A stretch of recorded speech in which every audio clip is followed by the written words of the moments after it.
دوستان، در پیرو اون ویدیو قبلی که براتون آپلود کردم میخوام با اون برنامه که واسه خودم طراحی کردم و با اون جلو میرم باهاتون به اشتراک بذارم. تو این مسیری که متاسفانه تو دوران اول این حرکت اینترنت قطع بوده و امکان دسترسی به یوتیوب نداشتم، من و همسرم با هم شروع کردیم. در ابتدا از نرم افزار مکتب خونه استفاده کردیم، دوره آیک رو اونجا خوندیم، شروع کردیم و به پایان رسوندیم.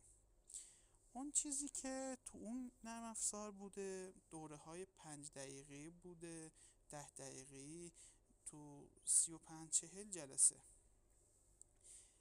تا حدودی گرامل و اینا رو یاد داد بهمون، بهتر شد وضعیتمون. اون فاز ابتداییش رو رد کردیم، تلفظ ها رو یاد گرفتیم.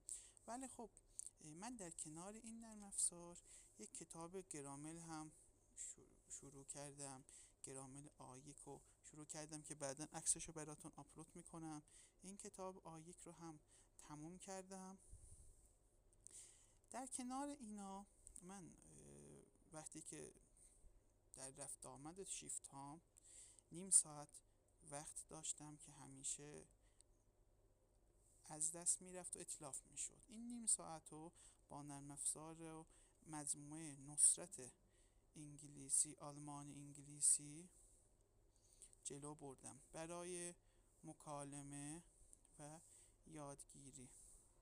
گرامرم که برای گرامر، مکتب خونم برای گرامر و لغات. در کنار اینا بعد از گذشت 2.5 ماه و باز شدن اینترنت از نرم افزار چت جی پی تی یک آزمون گرفتم و با وجود اینکه آیک رو خونده بودم ولی سطحمو آ2 به B1 ارزیابی کرد. تو این دوران که اینترنت قطع بود من با نرم افزارهای گپ جی پی تی